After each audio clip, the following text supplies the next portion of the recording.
Hello everyone, this is Zenith and welcome back to my channel Zenith Academy. Today in this video we'll read the third chapter of your class 9 English book Beehive, The Little Girl, written by Catherine Mansfield. ये जो story है बच्चों आपकी बहुत ही beautiful story है, बहुत ही मज़ेदार है। इस स्टोरी में हमें एक बच्ची है उसके बारे में बताया गया है कि वो जैसे हम सभी लोग अपने पापा से बहुत डरते हैं ना, अपने पेरेंट्स से डरते हैं बचपन में, लेकिन जब हम बड़े होने लगते हैं धीरे धीरे तो समझने लगते हैं। ठीक, तो उसी तरह से ये स्टोरी है एक बच्ची की, केजिया नाम की, जो कि अपने पापा से बहुत ज़्यादा डरती है और फिर धीरे धीरे करके वो उसका डर चेंज हो जाता है अंडरस्टैंडिंग में, वो अपने पापा को समझना शुरू कर देती है। ऐसा क्या होता है उसके साथ जिसकी वजह से उसके मन में डर बढ़ जाता है और फिर क्या होता है उसके बाद जिसकी वजह से वो डर चेंज हो जाता है अंडरस्टैंडिंग में, इस स्टोरी में हम लोग पढ़ेंगे। तो देखते हैं बिफोर यू रीड में क्या है। Do you feel you know your parents better now than when you were much younger. क्या आपने कभी ऐसा फील किया है, ऐसा महसूस किया है कि आप अपने पेरेंट्स को बचपन की तुलना में अभी ज़्यादा जानते हैं? यानी जब आप छोटे थे उस वक्त आपको लगता था कि आप उस वक्त की बजाय आप अभी अपने पेरेंट्स को ज़्यादा अच्छे तरीके से समझते हैं। Perhaps you now understand the reasons for some of their actions that used to upset you earlier. शायद अभी आपको ये समझ आ गया हो कि वो जो भी करते थे, उनके जो एक्शंस थे जिसकी वजह से आप अपसेट हो जाते थे, आप नाराज़ हो जाते थे, उन एक्शंस का क्या रीज़न होता था। शायद उस वक्त आपको समझ ना आया हो, लेकिन अब आप समझते होंगे। This is a story about a little girl whose feelings for her father change from fear to understanding will probably find an echo in every home. ये एक छोटी बच्ची की कहानी है ना, जिसकी फीलिंग्स अपने पापा के लिए चेंज होती है, किससे? फियर से, किसमें? अंडरस्टैंडिंग में। ठीक है, इससे आप अपने, ये हर एक फैमिली की कहानी है ना, हर फैमिली में ऐसा होता है कि बच्चे अपने पेरेंट्स से शुरू में डरते हैं लेकिन फिर वो फीलिंग्स चेंज हो जाती है। To the little girl he was a figure to be feared and avoided. उस छोटी बच्ची के लिए वो एक ऐसे पर्सन थे, फिगर टू बी फियर्ड मतलब एक ऐसे पर्सन जिससे डरा जाए, है ना, एंड अवॉइडेड और जिसको अवॉइड किया जाए। यानी कि वो यहाँ ही कौन है यहाँ पर? उसके पापा। ठीक है, उस छोटी बच्ची के लिए उसके पापा एक ऐसे इंसान थे जिससे उसे बहुत डर लगता था, है ना, और वो हमेशा चाहती थी कि वो उन्हें अवॉइड करे, इग्नोर करे। Every morning before going to work, he came into her room and gave her a casual kiss. हर सुबह क्या होता था, जब पापा अपने काम पर जा रहे होते थे तो काम पर जाने से पहले वो उसके रूम में आते और एक उसे कैजुअल सा किस देते। To which she responded with good bye father, और उसके जवाब में वो लड़की बोलती good bye father. And oh, there was a glad sense of relief when she heard the noise of the carriage growing fainter and fainter down the long road. और उसके बाद क्या होता था? There was a glad sense of relief, उसको बहुत ही सुकून मिलता था। व्हेन शी हर्ड, जब वो सुनती थी, the noise of the carriage, जो गाड़ी थी उनकी, उसकी आवाज़ को सुनती थी। ग्रोइंग फेंटर एंड फेंटर, क्या होती थी? वो धुंधली होती चली जाती थी, आवाज़ एकदम मध्यम कम होती चली जाती थी। डाउन द लॉन्ग रोड, है ना, जैसे जैसे ही गाड़ी दूर होती थी तो उसकी आवाज़ भी धुंधली होती चली जाती थी और उससे बच्ची को एकदम सुकून मिलता था कि चलो पापा चले गए अब। In the evening, when he came home, she stood near the staircase and heard his loud voice in the hall. और शाम में जब वो वापस आते, she stood near the staircase, तो वो सीढ़ियों के पास खड़ी हो जाती and heard his loud voice in the hall, और उनकी, अपने पापा की भारी भरकम आवाज़ हॉल में सुनती। क्या आवाज़ सुनती? Bring my tea into the drawing room. Hasn't the paper come yet? Mother, go and see if my paper's out there. And bring me my slippers. यानी कि उसके पापा आने के बाद ही हॉल में जाते और ऑर्डर देना शुरू कर देते थे। क्या? कि मेरी चाय लेकर आओ ड्राइंग रूम में, पेपर नहीं आया अभी तक, माँ जाओ और पेपर का पता करो, है ना, पेपर लेकर आओ, मेरे स्लीपर कहाँ है, मेरी स्लीपर ला कर दो, चप्पल ला कर दो। तो इस तरह से मतलब आते ही वो ऑर्डर देना शुरू कर देते थे। Kezia mother would call to her, if you are a good girl you can come down and take off father's boots. अब उसकी माँ बच्ची को बुलाते हुए बोलती है, बच्ची का नाम क्या है? केजिया। ठीक है, माँ बुलाती केजिया, अगर तुम अच्छी बच्ची हो तो नीचे आओ और पापा के बूट्स उतारो। ठीक है, यानी पापा के जूते उतारो। Slowly the girl would slip down the stairs, और धीरे धीरे लड़की सीढ़ियों से नीचे उतरती, है ना, नीचे आती। मोर slowly still across the hall, और उससे भी ज़्यादा धीरे करके वो हॉल की तरफ जाती जहाँ पर पापा बैठे होते थे। And push open the drawing room door, और हल्के से जो ड्राइंग रूम का दरवाज़ा था उसको धक्का मार के खोलती। By that time he had his spectacles on and looked at her over them in a way that was terrifying to the little girl. और उस समय तक क्या होता, पापा अपने चश्मे स्पेक्ट्स पहन लेते थे, है ना, और उनको चश्मे से ही झांकते हुए उसकी तरफ इस तरह से देखते कि बच्ची एकदम डर जाती है ना, बच्ची को बहुत डरावनी लगती थी वो शक्ल।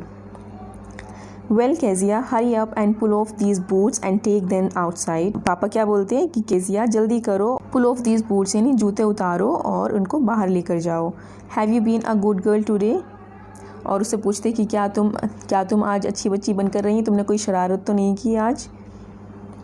I don't know father। और वो बच्ची स्टैमर करते हुए हकलाते हुए बोलती कि पापा मुझे नहीं पता।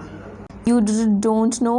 If you stutter like that, mother will have to take you to the doctor। पापा भी उसकी नकल उतारते हुए बोलते कि तुम्हें नहीं पता, अगर तुम इसी तरह से स्टटर करती रही, स्टटर मतलब स्टैमर है ना, हकलाना, अगर तुम इसी तरह से हकलाती रही तो तुलाती रही तो माँ तुम्हें डॉक्टर के पास लेकर जाएगी। जब उसको बच्ची को डराने लगे, डॉक्टर की धमकी देते हैं ना अक्सर पेरेंट्स की, तुम अगर ऐसा करोगे वैसा करोगे तो हम तुम्हें डॉक्टर के पास लेकर जाएंगे और वो तुम्हें इंजेक्शन देगा, दवाई देगा, ठीक है। तो इस तरह से बच्चों को डराया। She never stuttered with other people. वो बाकी लोगों के साथ स्टटर नहीं करती थी, यानी कि वो बाकी जो भी, जब वो किसी दूसरे से बात करती तो वो हकलाती नहीं थी, स्टैमर नहीं करती थी। Had quite given it up. Given it up मतलब वो छोड़ दिया था, उसने स्टैमर करना छोड़ दिया था। बट ओनली विद फादर, लेकिन सिर्फ पापा के सामने, है ना, जब वो पापा से बात करती, because then she was trying so hard to say the words properly. क्योंकि वो पापा से बहुत ज़्यादा डरती थी तो उसे बहुत ज़्यादा कोशिश करनी पड़ती थी वर्ड्स को प्रॉपरली अटर करने के लिए, ना, वर्ड्स को ठीक तरीके से बोलने के लिए उसे बहुत ज़्यादा मेहनत करनी पड़ती थी जब वो अपने पापा के सामने होती थी। ओके, व्हाट्स द मैटर, क्या बात है? उसके पापा उससे पूछते हैं केजिया से कि क्या हुआ, क्या बात है? What are you looking so rest about? Rest about मतलब रेस्ट मतलब अनहैप्पी। तो पूछते हैं कि तुम इतनी नाखुश सी क्यों नज़र आ रही हो? Mother, I wish you taught this child not to appear on the brink of suicide।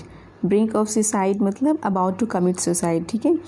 तो केजिया के पापा अपनी माँ से बोलते हैं कि माँ, मैं चाहता हूँ कि आप इस बच्ची को सिखाएं कि वो इस तरह से सामने ना आए, मान लो जैसे सुसाइड करने जा रही हो, यानी इतनी अफसुर्दा, इतनी गमगीन सी मेरे सामने ना आया करे, ठीक है, इतना मुंह लटका के ना आया करे मेरे सामने। Here Kezia, carry my tea cup back to the table carefully. और फिर केजिया को ऑर्डर करते हुए बोलते हैं कि लो मेरा ये टी कप वापस टेबल पर ले आकर रख दो सावधानी से, है ना, carefully. He was so big, वो बहुत बड़े थे। His hands and his neck, उनके हाथ, उनकी गर्दन, स्पेशली हिज माउथ, और ख़ास तौर पर उनका मुंह। व्हेन ही यॉन, जब वो जम्हाई लेते थे, ठीक है। Thinking about him only was like thinking about a giant. उनके बारे में सोचना मानो जैसे किसी जाइंट के बारे में, राक्षस यानी दानव के बारे में सोचना हो। मतलब केजिया को बहुत ज़्यादा बड़े लगते थे, तो वो सोचती कि उसके पापा के हाथ, पैर, मुंह सब कुछ कितना बड़ा बड़ा है, बिल्कुल दानव की तरह है। On Sunday afternoons grandmother sent her down to the drawing room to have a nice talk with father and mother. क्या होता था, हर संडे शाम को उसकी दादी माँ, केजिया की दादी माँ, उसको नीचे भेजती ड्राइंग रूम में to have a nice talk with father and mother, ताकि वो अपने मम्मी पापा से बातें करे, है ना। बातें करने के लिए उसकी दादी माँ मम्मी पापा के पास भेजती थी। But the little girl always found mother reading. लेकिन जब वो जाती तो क्या पाती कि उसकी माँ हमेशा पढ़ रही होती थी कुछ ना कुछ, and father stretched out on the sofa, और उसके पापा हमेशा सोफे पे लेटे रहते थे। स्ट्रेच्ड आउट मतलब फैले हुए हैं, लेटे हुए हैं। His handkerchief on his face, और उनका चेहरा उनके हैंकरचीफ यानी रुमाल से ढका हुआ होता था। His feet on one of the best cushions, sleeping soundly and snoring. तकिए पर पैर रखकर वो आराम से सो रहे होते थे। स्लीपिंग साउंडली एंड स्नोरिंग, खर्राटे मारते हुए गहरी नींद में वो उस वक्त सो रहे होते थे। She sat on a stool, gravely watched him until he woke and stretched and asked the time, then looked at her. वो वहाँ पर स्टूल पर जाकर बैठी रहती और उनको देखती रहती थी, है ना, ध्यान से देखती रहती, जब तक कि वो जाग जाते और उठकर बैठ जाते, हैं ना, उठ जाते और उससे पूछते टाइम क्या हुआ है। देन लुक्ड एट हर, और फिर उसकी तरफ देखते। डोंट स्टेयर सो केजिया, पापा क्या बोलते हैं कि इस तरह से घूरो मत कीजिए, you look like a little brown owl. क्या बोलते हैं उसके पापा कि इस तरह से मत देखो, जब तुम मुझे ऐसे देखती हो तो ऐसा लगता है जैसे कोई ब्राउन, छोटा सा ब्राउन आउल हो, उल्लू की तरह मत देखा करो मुझे। One day when she was kept indoors with a cold, her grandmother told her that father's birthday was next week. एक दिन जब वो अपने घर में थी, अपने रूम में थी, है ना, उसको कोल्ड हुआ था, इसकी वजह से वो केप्ट इंडोर्स यानी कि वो घर में थी, ठीक है, अपने रूम में थी। Her grandmother told her, उसकी दादी ने उसको बताया that father's birthday was next week, कि अगले हफ्ते उसके पापा का बर्थडे है। And suggested she should make him a pin cushion for a gift out of a beautiful piece of yellow silk. और उन्होंने उसको सलाह दी, दादी माँ ने केजिया को सलाह दी कि वो उनके लिए एक बहुत ही प्यारा सा येलो सिल्क के टुकड़े से एक पिन कुशन बनाए, यानी तकिया बनाए उनको गिफ्ट देने के लिए। Laboriously with a double cotton, the little girl stitched 3 sides. दादी की बात मानकर केजिया ने बनाना शुरू कर दिया कुशन। बहुत ज़्यादा मेहनत करके, बहुत ज़्यादा उसको मेहनत लगी, एफर्ट लगाना पड़ा, और उसने कुशन बनाने के लिए 2 कपड़े चाहिए होते हैं ना, 2 टुकड़े चाहिए होते, तो दोनों को जोड़ने लगी है। वो उसकी 3 साइड उसने जोड़ दी। But what to fill it with, लेकिन अब वो सोच में पड़ गई कि उसको किससे भरा जाए। दैट वॉज द क्वेश्चन, ये सवाल उसके मन में आया कि कुशन की साइड्स तो उसने स्टिच कर दी, सिल दी, लेकिन अब उसके अंदर फिल क्या करेगी, क्या भरेगी, ये क्वेश्चन उसके मन में आने लगा। The grand mother was out in the garden, उसकी दादी माँ बाहर गार्डन में थी, है ना, उसको पूछना था कि दादी इसमें अब क्या भरूँ, लेकिन वो वहाँ पर थी नहीं। And she wandered into mother's bedroom to look for scraps, और वो ऐसी घूमते हुए माँ के बेडरूम में गई to look for scrap. Scrap मतलब छोटे कागज़ के या कपड़े के टुकड़े जो यूज़ नहीं होते, वो ढूंढने के लिए गई। On the bed table she discovered a great many sheets of fine paper. जब वो रूम में गई तो उसने देखा कि बेड के पास टेबल पर बहुत सारे पेपर्स रखे हुए हैं। गैदर्ड देम अप, उन सबको उसने इकट्ठा किया। टोर देम इनटू टाइनी पीसेस, और उन सारे पेपर्स के उसने बहुत छोटे छोटे टुकड़े किए। And stuffed her case, then sewed up the 4th side, और उसने क्या किया, जो उसने कुशन बनाया था उसमें सारे टुकड़े भर दिए और उसकी 4th साइड को भी सिल दिया। That night there was a hue and cry in the house, और उस शाम घर में पूरा हंगामा मच गया। ह्यू एंड क्राई मतलब बहुत ज़्यादा गुस्सा, हंगामा। उस रात को घर में बहुत ज़्यादा हंगामा हुआ। Father's great speech for the port authority had been lost. क्यों हंगामा हो रहा था, क्योंकि केजिया के पापा की जो पोर्ट अथॉरिटी के लिए उन्होंने स्पीच तैयार की थी वो खो चुकी थी, है ना। रूम्स वर सर्च्ड, सारे कमरों को सर्च किया गया, यानी पेपर को ढूंढा गया। सर्वेंट्स क्वेश्चन, जितने भी नौकर चाकर थे घर में सबसे सवाल पूछे गए। Finally mother came into Kezia's room, और आखिर में केजिया की माँ उसके रूम में आई। Kezia, I suppose you didn't see some papers on a table in our room. Kezia की माँ आती है और उससे पूछती है कि क्या तुमने हमारे रूम में कोई पेपर देखा था, है ना, कुछ पेपर वगैरह तो नहीं देखे तुमने कहीं पर। Oh yes, she said, I tore them up for my surprise. और तुरंत ही केजिया क्या बोलती कि हाँ हाँ बिल्कुल, मैंने वो पेपर फाड़ के अपने जो मेरा सरप्राइज़ है, जो मैं सरप्राइज़ तैयार करने वाली हूँ उसके लिए मैंने उन पेपर्स को फाड़ दिया है। What? screamed mother, come straight down to the dining room this instant।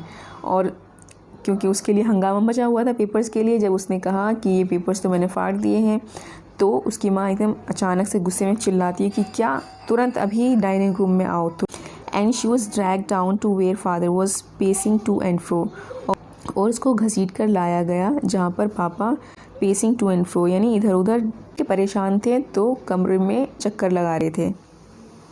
Hands behind his back, है ना, अपने हाथ पीछे किए हुए कमरे के चक्कर लगा रहे थे, और वहाँ पर केजिया को भी लाया गया। वेल, ही सेड शार्पली, बहुत ही गुस्से में उन्होंने कहा, शार्पली में बहुत तेज़ गुस्से में कहा। क्या? मदर एक्सप्लेन्ड, माँ ने पूरी बात बताई, है ना, समझाई।